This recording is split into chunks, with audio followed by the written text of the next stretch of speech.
Good morning, everyone. Carmine from New York here with another interesting video from a photo shoot that I did just last evening during golden hour. You know, that precious time right before the sun sets. All right, everybody, how are you? It is September 2022. So let's get into, here's my notes.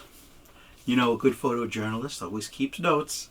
All right, so last evening I did a paid photo shoot for a, let's just say for a person that needed some photographs taken.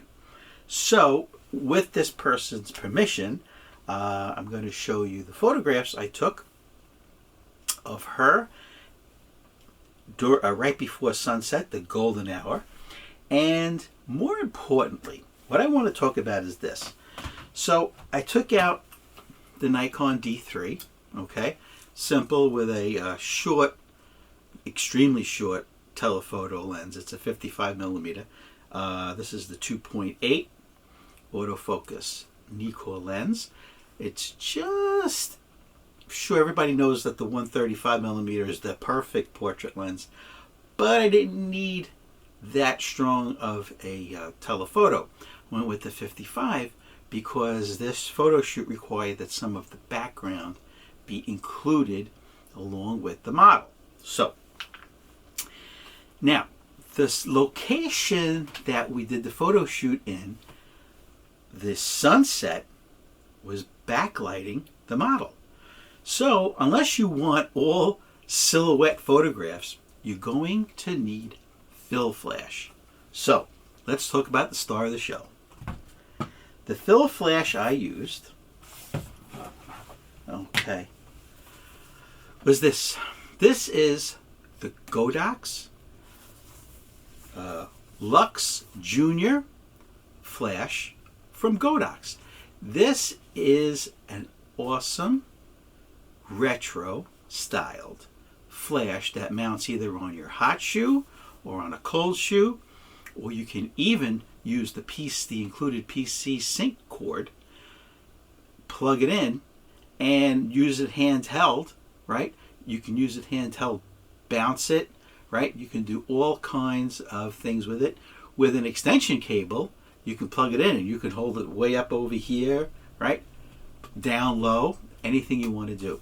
All right, let's get into the flash combined with the Nikon D3 last night at a photo shoot. And of course, you're going to see the model's photograph. I don't know how many I'll put in, 5, 6 or so photographs at the end. I got permission to use them on this YouTube video. Okay, but let's get into the Godox Lux Junior. Okay, so it comes in a box like this. Okay, met with a magnetic closure on the front. Okay, so it comes with a branded soft pouch. Of course, the PC sync cable that I mentioned. Instruction booklet, very simple, very easy to read and understand. And the flash. This flash, I wish I had this years and years ago.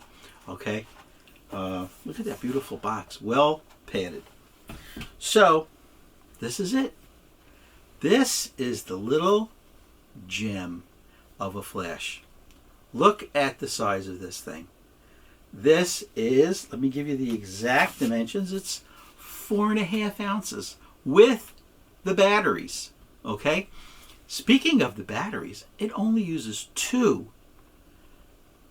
AAA batteries, which are found around the world in any store. They mount simply on the bottom, right there. Just 2 AA batteries, which are inexpensive. But let me tell you something. The output of this flash, these 2 batteries, lasted the whole photo shoot last night. Okay? So, now that you know that it only weighs 4.5 ounces, which to my UK friends, that's 130 grams. That's with batteries, right? Super, super light. Now, let me tell you, there's a million videos out there on this flash. Specifications and what it does, etc. However, I want to show you how a professional photographer uses it in this particular circumstance. I needed a fill flash on the Nikon D3 for last night's shoot because I was shooting with basically the setting sun aiming right into my lens, right? Right in front of the model, right? So look at this form factor, okay? It has a pin, a hot shoe pin trigger on the bottom of the unit, okay? Look at this. Look at this form factor. This flash fit right into my pocket. Absolutely gorgeous. Now, so what I did was I put it on automatic. There's a switch on the back for automatic or manual. As you'll see, there's a ready light on top.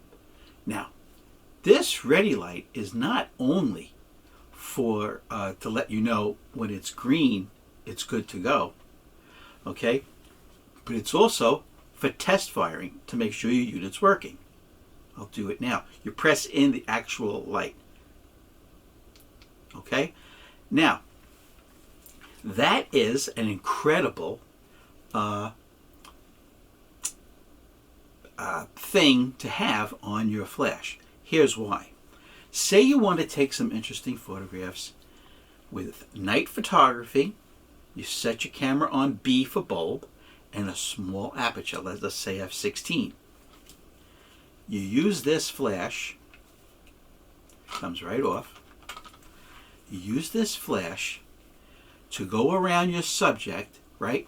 You can take a high shot, right? Hang it, put the flash above your subject, right? You take a picture, go down low, like this. You can go around the side.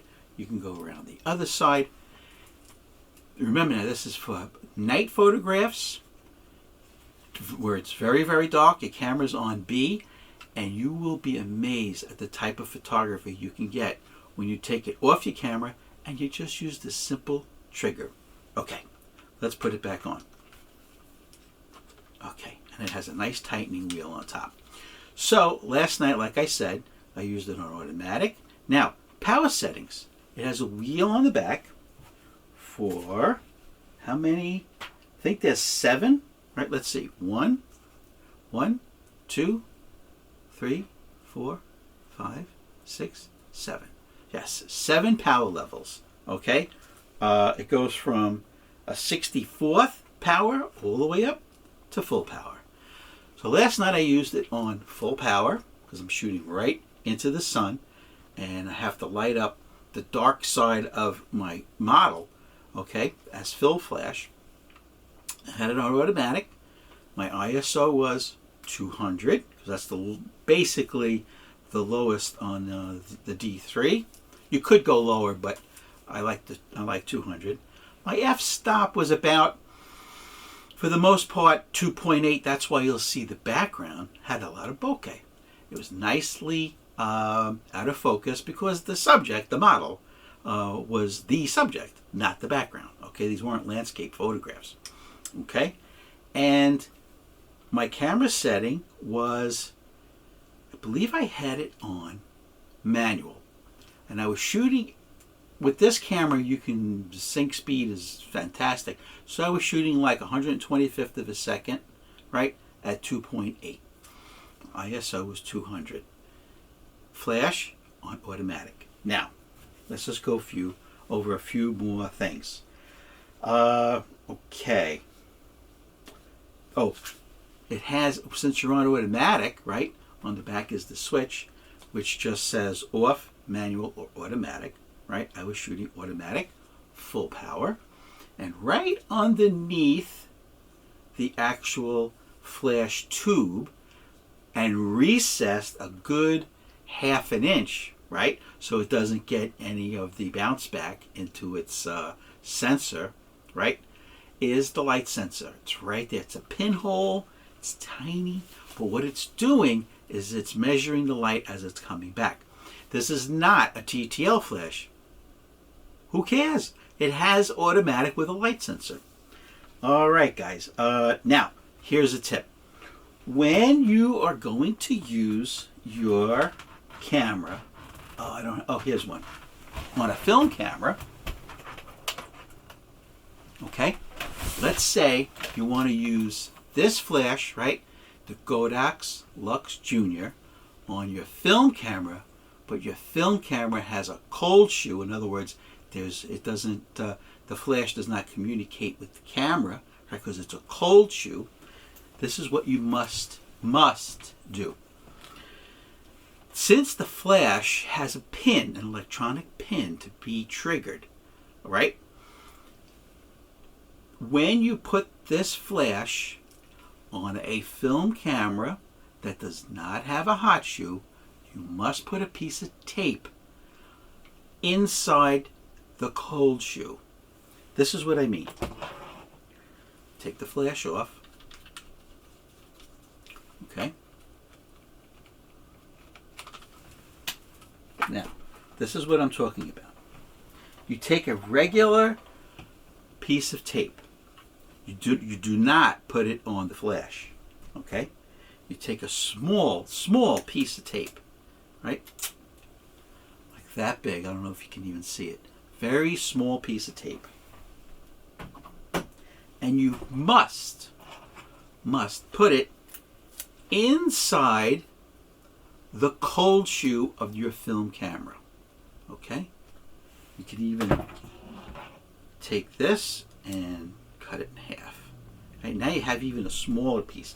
All you want to do is cover where the pin will rest, because this is metal. It will totally confuse your flash. Okay? Done. So now I have a piece of clear, we call it Scotch tape, I don't know, transparent tape, I don't know what you guys call it. Okay? But there it is. It's a piece of tape on the bottom of the cold shoe. Now, it will protect the firing pin on the bottom of the Godox Junior Lux flash from getting confused. Okay? Now, when you have it on your film camera, in this case it's the Konica Auto S2, okay? Now, this is when you use your sync cord, your PC sync cord. The socket is right on the side of the flash. It's always smart to, when you're doing things like this, shut it off. Okay? Simple installation. Goes right in. You find your PC sync port on your camera. On this case, on the Konica, it's right there in the front. Nice and long cord. Okay? You plug it in. You make sure on your camera, your film camera, you have it, if there's a choice, put it on X for electronic. Turn it back on. Okay, let's put it on. Now, this is a leaf shutter, so you can shoot this flash at any speed on your film camera, right? We'll use 60th of a second. Okay, I have it on automatic. The flash is on automatic. I have my green ready light. That means it's ready to go. PC sync cord, which is included, is plugged into the unit. It's plugged into the socket on the camera. And let's see. Beautiful. Now you're good to go with film photography with the Godox flash, the Lux Junior. Okay? Now, let's just keep on going. I have a lot to tell you guys about this beautiful flash. On the side, there's a switch. It says S1 off or S2. That's if you want to use it as a secondary flash. I told you it was pocket sized, right? The dimensions, I have a lot of fellow nerds out there that need all the information possible. I'm the king nerd. Okay, take out the ruler. Width is 2 2.5 inches wide at the front. The depth is 2.5 inches deep, and the height from the bottom of the pin is 1 inch, and I will call it 2 inches. This is what I'm saying. This is such a lovely, small, powerful flash with adjustable power settings, automatic or manual. You can use it as a secondary flash. PC sync port, pin on the bottom for your hot shoe. All right. What else can I tell you about this? Oh, I would use the word universal on this flash. Universal. Because it can be used on your film cameras, it can be used on your digital cameras, and it can be used on any camera off the camera. You can use it off the camera because you just take it, and like I told you, with no cords attached, when you're taking beautiful nighttime photographs of a subject, you could go and just use it, the flash test button, pow, pow, pow, pow. You won't be in the picture, and all you'll see when the finished product is beautiful lighting coming from all these different angles. Have fun with flash photography. All right. I want to thank Godox for sending this to me to test and review and give my honest opinion. And let me tell you something. It came at a perfect time because I needed a small flash for when I did the photo shoot last night. So let's not delay. Let's look right now at the output, at the final product of a paid photo shoot that I did for a client, that I was shooting right into the setting sun, right into golden hour, in a beautiful park, okay? This was the ideal flash at the moment. It came just in time for me to do this photo shoot. Let's look at the photographs right now. But remember, you must subscribe. I say it's mandatory. You must give me a thumbs up. You must comment below. And please, for goodness sakes, send me an email if you have any photography question. blackandwhitephoto@aol.com, and I will get back to you within 24 hours because I want to give you guys the best, truthful, honest, and accurate answers I can. Guys, let's look at the photographs I took just last evening with the Godox Junior Lux Flash. Let's take a look at the photographs right now. Check the mic and make sure it sound right, boys.